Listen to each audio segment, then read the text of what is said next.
Hi, welcome back to Joe Blogs. In today's episode, I want to talk to you about what's happening in the Russian economy, and specifically to talk about Russian GDP, because whenever I post a video on Russia, I get lots of messages from people saying, why are you talking about the Russian economy like this? Russia is actually doing really well. It's doing better than the USA. Just look at the percentage growth figures.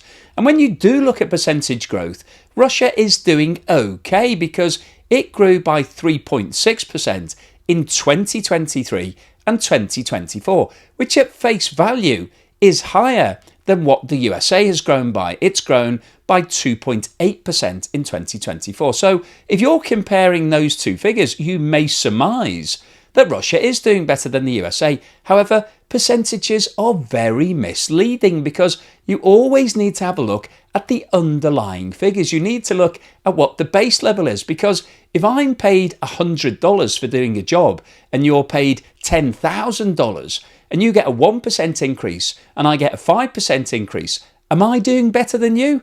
No, I'm not. I'm doing much worse than you because you're being paid significantly more than me. Your percentage increase might be lower than mine, but overall, I'd swap my deal for your deal. And that's really what I want to talk about in today's video, because you can't look at percentage growth figures and compare it with other percentage growth figures because it's not like for like, it's apples and pears. You have to look at what's going on with the fundamental figures, and that's what I want to do right now. So let's have a look at what's been happening in the Russian economy and compare it to what's happened in the USA over the past 10 years. Now, just before we go on any further today, I want to talk to you about Incogni, who I've partnered with for today's video. One of the things that drives me absolutely insane is spam marketing, whether it be text messages or emails or my pet hate, phone calls. People phoning you up to have a chat and to try to sell you something. And the reason why you're getting more and more spam marketing is because of data brokers. Data brokers can take your personal information and sell it on the internet. But the problem that you've got is that how do you stop those data brokers from doing that? Well, you can actually contact each individual one of them and try to get them to take you off their database. But who's got the time to be able to do that? Well, the answer to that is Incogni. Once you sign up with Incogni, they will contact all of the data brokers and have your data removed, and they will also protect you from cybercrime and identity theft. And the great news is that you can get a 60% discount off an annual plan, which is what I use, by going to incogni.com/Joe Blogs or clicking in the link in the description below. This chart, which shows the actual figures between 2014 and 2024, and then the forecast levels for 25 and 26, recently released by the IMF, shows exactly what has been happening. And in order to provide a comparison between what's been happening in Russia to what's happened in the USA, this chart shows the year-on-year movement in GDP for the USA between 2013 and 2024. And the one thing that immediately jumps out about this chart is that in every single year, apart from 2020, where the global economy was affected by the COVID-19 pandemic, the USA has achieved year-on-year growth in its GDP. And in every single year apart from 2020, that growth has been at or around 2%. And in some years, it's been more than 2%.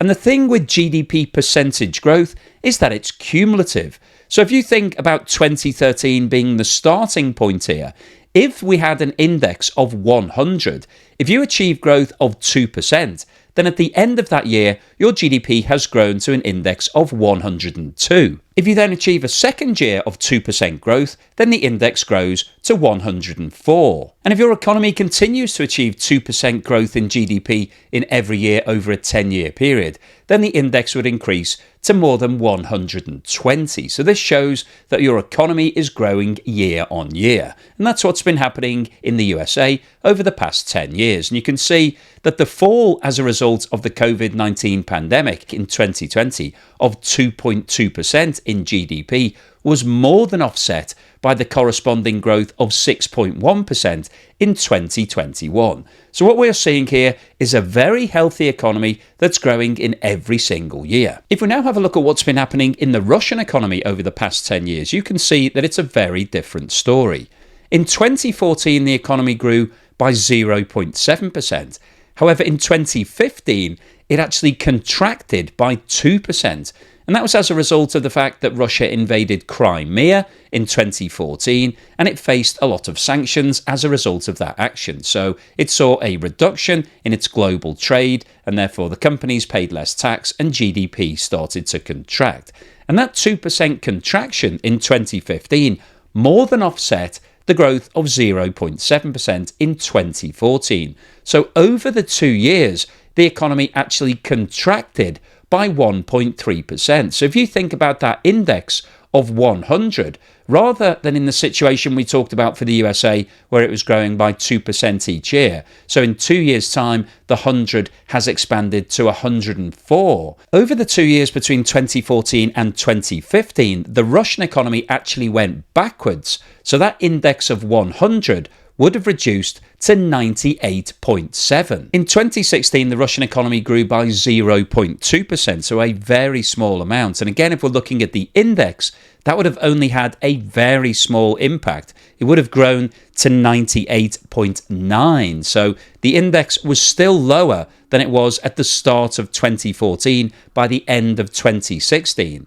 The economy then achieved 1.8% growth in 2017, 2.8% in 2018, and 2.2% in 2019. So over those 3 years, the Russian economy grew by roughly 2% per year. So the index would have increased to around 106. However, if Russia had been achieving 2% year-on-year growth like the USA was, the index would have been up to 112 by then. So you can start to see the impact that the negative falls in GDP has on the cumulative position for the Russian economy. Now in 2020, alongside the rest of the world, the Russian economy contracted by 2.7%, which was more than the contraction of 2.2% seen in the USA. And let's not forget that the USA economy was coming from a bigger base because it had been growing year on year. Russia saw a bounce back of 5.9% in 2021, which was less than the 6.1% seen in the USA. So again, Russia was lagging behind the US.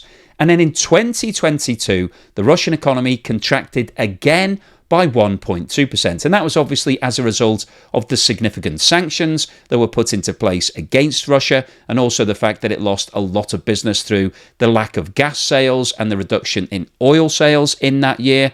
And once again here, a contraction of 1.2% means that the total size of the economy actually fell. So rather than achieving 2% growth like the USA has been doing year on year, the Russian economy went backwards once more. Now in 2023 and 2024, the Russian economy experienced growth of 3.6%.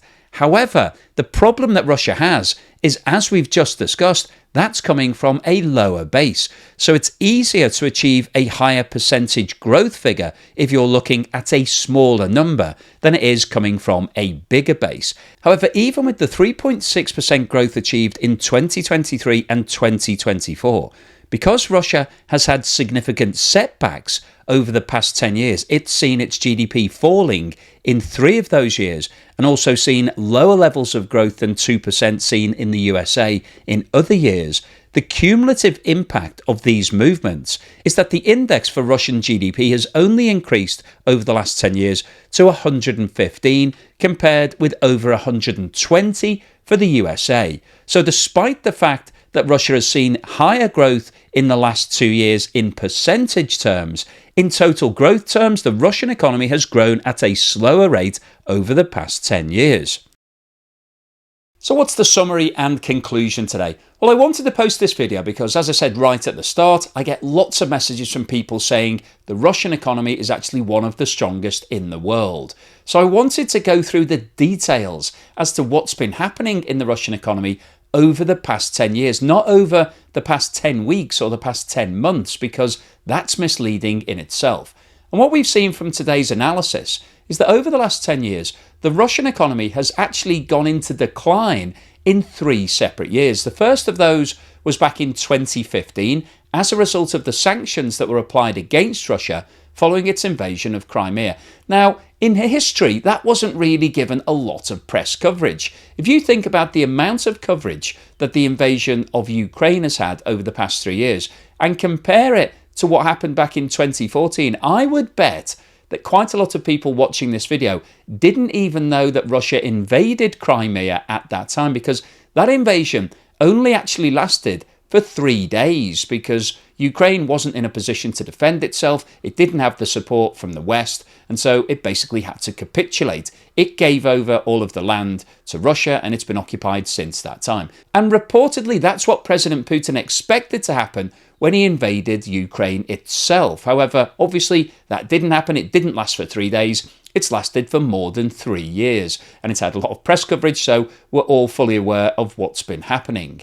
And when you have a fall in your economy, like Russia had in 2014, it sets you back. It's like getting a cut in your salary. So if I give you an example, if I'm being paid $100,000 for this job, fantastic. I'm not actually being paid anything for this job because I'm self-employed. Google doesn't pay me at all. It pays me for people watching the videos. But if I was paid £100,000 by Google, I'd be doing really well with myself. I'd be very happy, very pleased. In fact, I wouldn't have to make videos anymore, but that's a different story. So if I'm being paid $100,000 and then Google suddenly calls me up one day and says, I'm really sorry, things have gone wrong, we're going to have to cut your salary to $50,000. I'm facing a 50% pay cut. That's an absolute disaster. I don't know what I'm going to do with myself. I'm going to have to make more videos to try and earn more money. So I've had a 50% pay cut. If at the end of the next year, Google phones me up and says, great news, we're giving you a 20% pay rise, then I would look like I'm doing really well. If I went and spoke to my friends and said, I've just had a 20% pay rise, I'm now a legend. But when you take a step back and look at what's happened to the figures, I was on $100,000 to start with. That was then cut to $50,000, and then I got a 20% increase to take me to $60,000. So overall, over the 2-year period, I've actually gone from $100,000 to $60,000. That's a 40% fall. That isn't very good at all. However, when you just look at what's happened between year 1 and year 2, I've got a 20% increase. So at face value, I've done really well. And I think that's the mistake that a lot of people are making when they're looking at the movement in GDP in Russia. If you just look at 1 year in isolation, you could say that 3.6% growth is better than 2.8% that the USA's achieved. However, as we've talked about in today's video, you have to look at what's been happening over the long term, because GDP and the size and the strength of your economy is based on the size of your economy, actually how much revenue it is generating, not what the percentage movement is year on year. And as we've discussed, Russia has seen 3 years where its economy has gone backwards. 2015, obviously 2020, when everybody experienced the problem as a result of the COVID-19 pandemic, and then 2022, when the significant sanctions were applied against Russia, and it lost a lot of its sales in terms of gas that it was sending by pipeline to Europe. That was its biggest market, and it lost most of that market overnight. And also oil sales were the biggest market to Europe as well. So Russia has had to pivot, it's had to change its customer base. It's now dealing predominantly with China and India. There are costs associated with that. It had to discount the fuel, so it received less revenue. It actually sold less in terms of volume as well, so its revenue went down, and the gas sales have absolutely collapsed. So Russia has suffered significantly, and when your economy goes backwards, it doesn't really matter if you're achieving 3 or 4% growth from a lower figure. Overall, you haven't got to the position you would have got to if you hadn't have started the war and faced all of the sanctions. So the overall summary of today's video is that what's happened to the Russian economy over the last 10 years is that it has been affected significantly by 2 invasions of Ukraine. The first was Crimea in 2014, and the second was the full-scale invasion in 2022. As a result of that action, Russia has faced a variety of sanctions which have damaged the revenue and the ability to monetize all of its fossil fuels for Russia. It's still trading, it's still doing business, it's still bringing in some income, but it hasn't grown anywhere near as quickly as it would have if those wars hadn't have happened. And just because it's achieving 3.6% growth in its GDP doesn't mean that it's doing better than the USA. You have to look at the actual figures, what's happening in monetary terms. And also when you look at the forecasts for the next 2 years, the IMF is forecasting that Russia will only grow by 1.3% in 2025 and 1.2% in 2026. However, if the war in Ukraine does come to an end, it's likely that a lot of companies in Russia will suffer as a result of the fact that they will no longer be paid guaranteed revenue from the Kremlin in terms of supplying equipment for the war in Ukraine. And we could see the Russian economy going into a deep depression or recession or whatever you want to call it if that war does come to a conclusion and Russian businesses aren't able to re-engage with their previous customer bases. If they can't do what they used to do before the war started, it could prove to be really damaging for the Russian economy, and we may see another fall in GDP at some point in the near future if that does happen. So hopefully you've enjoyed today's video, you found it useful, informative and thought-provoking. If you've liked what I've said, then please give me a thumbs up. Thank you for watching this video all the way through to the end, and thank you to everybody that's supporting the channel. If you've bought me a coffee, thank you for that. If you sent me a YouTube super thanks, really appreciate it. And if you've signed up as a patron or a member, I genuinely appreciate that long-term support, helps to keep me motivated. So thank you so much, and here's something to put a smile on your face.